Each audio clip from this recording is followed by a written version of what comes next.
आज हम लोग जहाँ पे बात करने जा रहे हैं, देश तो नेपाली है, लेकिन आज हम बात करने नहीं जा रहे हैं कि नेपाल में एमबीबीएस की पढ़ाई कैसे होती है, क्या होता है, नेपाल में लाइसेंस टू प्रैक्टिस मिलता है या नहीं मिलता है। हम लोग आज जो बात करने जा रहे हैं नेपाल के पीजी के ऊपर, पोस्ट ग्रेजुएशन के ऊपर, जिसको एमडी एमएस भी कहते हैं। नमस्कार, मेरा नाम दीपेंद्र चौबे है। एस होप कंसल्टेंट के नए वीडियो में आपका स्वागत है। और अगर आप इस चैनल पे पहली दफा हैं तो इस चैनल को एक बार सब्सक्राइब कर लें और शेयर कर दें।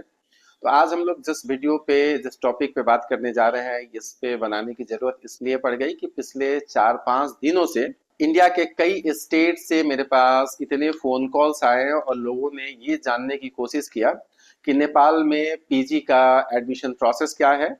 क्योंकि उनके पूछने के पीछे जो इंटेंशन या मकसद था कुछ और था। क्योंकि उनसे बहुत सारे लोग, बहुत सारे कंसल्टेंट, बहुत सारे ऐसे दलाल या ऐसे फ्रॉड और चीटर उनसे कई तरीके के दावे कर रहे हैं और लुभावने लुभावने उनको वादे कर रहे हैं।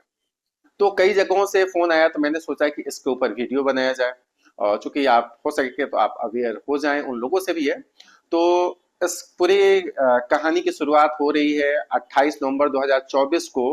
नेपाल मेडिकल कमीशन एक एप्लीकेशन इनवाइट करता है, नोटिस सर्व करता है वहां नेपाल में एमडी एमएस एडमिशन के लिए, जिसमें फॉरेन नेशनल के लिए भी ये एप्लीकेशन इनवाइट किया गया था। और जिस फॉर्म भरने का डेट है आपको 2 दिसंबर 2024 से आपका 22 दिसंबर 2024 इन नॉर्मल फी में आप वहां पे एप्लीकेशन कर सकते हैं। एप्लीकेशन का पूरा लिंक आपको एमएससी के वेबसाइट पे अवेलेबल है। और डबल चार्जेस देके, मतलब फाइन देके, आप 22 दिसंबर 2024 से 29 दिसंबर 2024 तक शाम 4 बजे तक आप इस फॉर्म को फिल कर सकते हैं। ये तो बेसिक आपको इन्फॉर्मेशन मैंने दिया कि अगर आप नेपाल में पढ़ना चाहते हैं, पीजी की पढ़ाई करना चाहते हैं, तो इस डेट में 2 दिसंबर से लेके 29 दिसंबर तक आप वहां पे एमएससी के वेबसाइट पे जाके फॉर्म फिल कर सकते हैं। फॉर्म फिल करना बहुत आसान है। एलिजिबिलिटी क्राइटेरिया से सीट्स, मैट्रिक्स, सारे चीज उनके वेबसाइट पे अवेलेबल है, आप उसको भी विजिट कर सकते हैं। अब बात आ रही है कि इस वीडियो बनाने का मकसद क्या था। तो ये वीडियो बनाने के 2-3 मकसद है। नेपाल में जो पीजी का एडमिशन होता है, जो एमडीएमएस का एडमिशन होता है, सीट एलोकेशन होता है, उसके तरीके क्या है। दूसरा, नेपाल में ऐसे क्या सारे सभी मेडिकल कॉलेजेस में जो पीजी की पढ़ाई होता है, क्या वो इंडिया में रिकॉग्नाइज्ड है, या कुछ ऐसे सर्टेन कॉलेजेस हैं, इंस्टीट्यूट्स हैं, जिनके कुछ सर्टेन डिपार्टमेंट्स इंडिया में रिकॉग्नाइज्ड है पीजी के तौर पे, एक सुपर स्पेशलाइजेशन के तौर पे। तो ये भी बात है। दूसरी चीज, फी को लेके भी काफी कंफ्यूजन है कि फी कितना है, किस कॉलेज का कितना फी है। और सबसे बड़ी चीज है कि जो लोग दावा कर रहे हैं कि हमें आप इतने कैपिटेशन दे दीजिए या ब्लैक मनी दे दीजिए, आपका इन इंस्टीट्यूशन में, इस डिपार्टमेंट में मैं एडमिशन करवा दूंगा। सबसे महत्वपूर्ण जो ये वीडियो बनाने का मकसद है, ये वीडियो बनाने का मकसद वही है जो लोग ये दावा कर रहे हैं कि मुझे आप पैसे दे दीजिए, मैं आपका एडमिशन इन सब्जेक्ट में और इस इंस्टीट्यूशन में करवा दूंगा। तो विस्तार से बात करते हैं। पहले बात करते हैं एलिजिबिलिटी का। नेपाल में अगर आप पढ़ने जाना चाहते हैं, पीजी करने जाना चाहते हैं, तो आपकी एलिजिबिलिटी क्या है। आपका रिकॉग्नाइज्ड किसी इंस्टीट्यूशन से एमबीबीएस की डिग्री होनी चाहिए, आपका इंटर्नशिप कंप्लीट होना चाहिए, और आपका कहीं स्टेट या नेशनल लेवल पे रजिस्ट्रेशन होना चाहिए। ये बात मैं कर रहा हूँ फॉरेन नेशनल के कैटेगरी में। फॉरेन नेशनल के 2 कैटेगरी है, कैटेगरी 1। कैटेगरी 1 उसको कहा जाता है कि अगर आप अपने देश के जो इंट्रांस एग्जामिनेशन है, जैसे एग्जाम्पल के तौर पे नेपाल में अगर आपको एडमिशन लेना है पीजी में और इंडिया का नीट पीजी आप क्वालिफाई हैं, उसके आधार पे भी आप वहां पे एडमिशन ले सकते हैं। दूसरा कि अगर आप यहाँ पे पीजी क्वालिफाई नहीं है, नीट पीजी क्वालिफाई नहीं है, और नेपाल में आप एडमिशन लेना चाहते हैं, तो कैटेगरी 1 के तहत आप इस फॉर्म को फिल कीजिए। और वहां का जो मेडिकल एजुकेशन कमीशन है, वो जो पीजी का एग्जाम कंडक्ट करेगी, उसमें आप अपीयर होइए। अगर आप पास होते हैं, जो मेरिट बनता है उसके आधार पे आपका एडमिशन होगा। अब जो दूसरी बात आती है कि नेपाल में क्या जितने भी मेडिकल कॉलेजेस हैं उसके पीजी रिकॉग्नाइज्ड हैं इंडिया में। तो ऐसी बात नहीं है, नेपाल के सभी मेडिकल कॉलेजेस का पीजी इंडिया में रिकॉग्नाइज नहीं है। तो रिकॉग्नाइज कौन कौन सा ऐसा इंस्टीट्यूट है, जिसके कौन कौन से ऐसे डिपार्टमेंट्स हैं जिसका पीजी रिकॉग्नाइज्ड है इंडिया में। अगर मैं IOM महाराजगंज जो टीचिंग हॉस्पिटल है, इंस्टीट्यूट ऑफ मेडिकल साइंस है जो काठमांडू में है, गवर्नमेंट हॉस्पिटल है, नेपाल का त्रिभुवन यूनिवर्सिटी से एफिलिएटेड है और त्रिभुवन यूनिवर्सिटी का ये अपना खुद का हॉस्पिटल है। इसके कुछ सब्जेक्ट्स हैं, कुछ डिपार्टमेंट्स हैं जो इंडिया में रिकॉग्नाइज्ड हैं, जैसे रेडियोलॉजी है, डर्मेटोलॉजी है, इंटरनल मेडिसिन है, जनरल सर्जरी है, ऑर्थोपेडिक्स है, ENT है, एनेस्थेसिया है। ये तकरीबन 7 ऐसे डिपार्टमेंट्स हैं institute of medical science IOM का जो महाराजगंज में है। इसके 7 डिपार्टमेंट्स आप अगर वहां से PG की पढ़ाई इन डिपार्टमेंट्स में करते हैं तो वो इंडिया में आके रिकॉग्नाइज्ड हो जाता है, उसके लिए आपको कोई एग्जाम देने की जरूरत नहीं पड़ती है। दूसरी, जब मैं बात करता हूँ कि BP Koirala institute of health science जो आपका ईस्टर्न नेपाल में है, धरान जगह का नाम है, वो इंडिया गवर्नमेंट के द्वारा ही बनाया गया था, बाद में चल के उसको नेपाल गवर्नमेंट को हैंड ओवर कर दिया गया। उसके कुछ डिपार्टमेंट्स हैं जहां से अगर आप PG करते हैं तो वो PG इंडिया में रिकॉग्नाइज्ड है, उसके लिए आपको किसी प्रकार का एग्जाम या कोई DNB का एग्जाम और किसी तरह के आपको कोई भी प्रक्रिया को फॉलो नहीं करना पड़ेगा।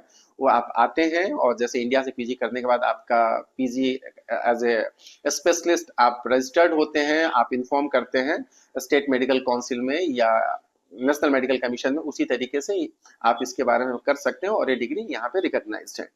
तो BP Koirala institute of health science के कौन कौन से ऐसे सब्जेक्ट्स हैं जो इंडिया में रिकॉग्नाइज्ड है उसकी बात अगर करते हैं, रेडियोलॉजी है, डर्मेटोलॉजी है, ऑर्थोपेडिक्स है, ऑप्शन गाइनी है, इंटरनल मेडिसिन है, पेडियाट्रिक्स है, सर्जरी, ENT, साइकेट्रिक्स, एनेस्थेसिया और फार्माकोलॉजी। ये जो सब्जेक्ट्स हैं ये इंडिया में BP कोइराला से अगर आप पढ़ाई करते हैं, इसमें पोस्ट ग्रेजुएशन करते हैं, MD MS करते हैं, तो वो इंडिया में आकर रिकॉग्नाइज्ड होता है। नंबर ऑफ सीट्स के डिटेल्स आपको MSc के वेबसाइट पे अवेलेबल है, लेकिन आप ये मान के चलिए जितने भी मैंने आपको डिपार्टमेंट्स बताया, इसमें मैक्सिमम में आपको एक सीट ही फॉरेन कैटेगरी के लिए रिजर्व रखा गया है। रेडियो में 1 है, डर्मा में 1 है, अर्थो में 1 है, ऑप्शन गाइनी में 1 है। मैक्सिमम में आपको एक ही सीट्स को फॉरेन नेशनल के लिए रिजर्व रखा गया है। तो सीट्स भी बहुत ज्यादा नहीं है, जितने डिपार्टमेंट्स हैं उतने ही एक करके सीट्स हैं। एडमिशन आप जो MSc का एग्जाम देते हैं, MSc का एग्जाम देने में के बाद जब रिजल्ट आता है, रिजल्ट का जो मेरिट बनता है, टोटली जो एडमिशन है नेपाल में वो मेरिट बेस्ड है। इसमें अगर कोई व्यक्ति आपसे कहता है कि आप मुझे 20 लाख, 50 लाख, 30 लाख रुपया दे दीजिए एक्स्ट्रा और मैं आपका BP कोइराला के इन डिपार्टमेंट्स में या institute of medical science Kathmandu के इन डिपार्टमेंट्स में आपका मैं PG में सीट्स रिजर्व कर देता हूं या उसमें आपका एडमिशन करवा देता हूं, ये सरासर गलत है। ऐसा पॉसिबल नहीं है। क्यों पॉसिबल नहीं है? आप अगर वहां पे एग्जाम देने जाते हैं तो एग्जिट और एंट्री दोनों बायोमेट्रिक होता है। तो सवाल नहीं है कि अगर किसी सेटर के थ्रू या किसी तरह से आपको एग्जाम में पास करवा दिया गया, जब आप ज्वाइनिंग करने जाते हैं वहां भी आपको बायोमेट्रिक देना पड़ता है और बायोमेट्रिक अगर मैच नहीं हुआ तो फिर आपका उस केस में एडमिशन कैंसिल हो जाता है। तो जिस तरीके से मार्केट में बड़े बड़े ऐड देके, टेली कॉलिंग करा के या फोन कॉल्स करके पेरेंट्स को या स्टूडेंट को ये दावा किया जा रहा है कि अगर आप नेपाल में BP कोइराला या इंस्टीट्यूट ऑफ मेडिकल साइंस में एडमिशन लेना चाहते हैं, उसमें आपका एडमिशन कंफर्म हो जाएगा, इतने पैसे आप मुझे एडवांस में दे दीजिए।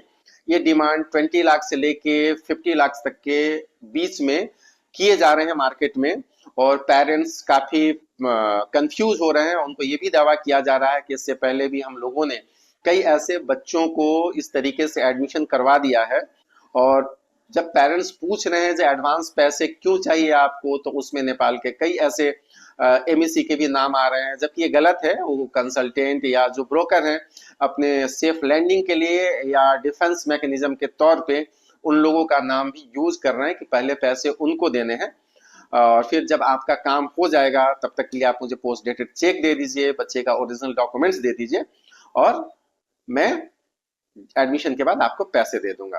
पैसे लेने के भी तरीके ऐसे हैं कि पेरेंट्स भी थोड़ी देर के लिए ट्रस्ट कर ले कि भाई वो बैंक अकाउंट में पैसे मांग रहे हैं तो बैंक अकाउंट में पैसे देंगे तो हम कल के डेट में क्लेम कर लें। तो वैसे जो स्टूडेंट्स हैं, जो पेरेंट्स हैं, बैंक अकाउंट में भी बहुत सारे लोग पैसे दिए हैं जिनके पैसे फंस गए इस तरीके के केसेस में और कल के डेट में आपको क्लेम करना काफी मुश्किल हो जाता है। अगर मैं बात करूं फी की, तो फी स्ट्रक्चर अगर आपका इंस्टीट्यूट ऑफ मेडिकल साइंस में आईयूएम में अगर आपका ये 7 सब्जेक्ट्स में होते हैं, इसके अलावा भी अगर किसी सब्जेक्ट में आप लेते हैं तो वो आपको इंडिया में रिकॉग्नाइज नहीं है, इसको ध्यान में रखें आप। और इसका जो नन सार्क के जो लोग आते हैं तो टोटल फी इसका है, डॉलर में है 57,781.25, अप्रोक्सीमेटली $58,000 नन सार्क का है, जो आउट ऑफ सार्क के बच्चे आते हैं उनके लिए। और उनका जो पहला इंस्टॉलमेंट जाएगा इंस्टीट्यूशन में, यूनिवर्सिटी में, वो $19,260 उनको पर एनम वहां पे फी करना पड़ेगा, वहां पे फी डिपॉजिट करना पड़ेगा।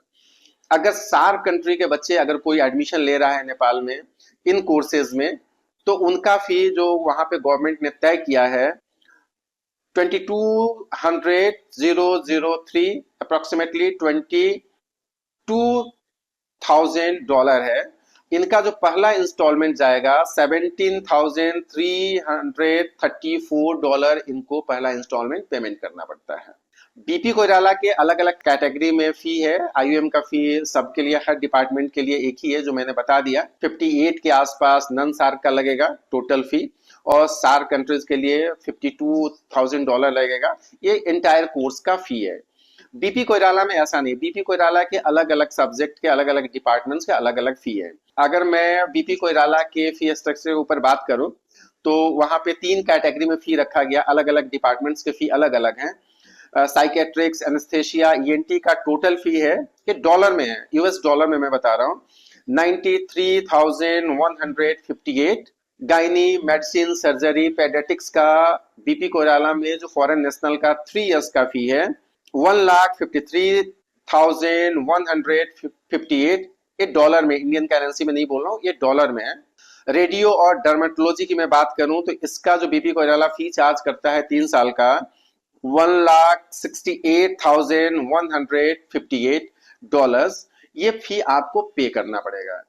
तो यह वीडियो बनाने का मकसद बस इतना ही है कि जो भी लोग मार्केट में ऐड निकाल के या आपके घरों तक पहुंच के या कॉलिंग करके ये दावा कर रहे हैं या एक क्लेम कर रहे हैं कि मुझे आप कैपिटेशन के तौर पे 20 से 50 लाख रुपया दीजिए और आपके पसंदीदे डिपार्टमेंट्स और पसंदीदे इंस्टीट्यूशन में नेपाल में मैं पीजी करवा दूंगा, ये बहुत गलत चीज है। ऐसा नहीं होता है, आपके बदौलत होता है, आपके ही मेरिट पे होता है। तो आप कोशिश कीजिए कि आप वहां पे प्रिपरेशन करें, एग्जामिनेशन में बैठें और मेरिट में आए। मेरिट में आने के बाद आपको 1 रुपया देने की जरूरत नहीं है। मेरिट में अगर आप नहीं आते हैं तो आपका एडमिशन भी पॉसिबल नहीं है।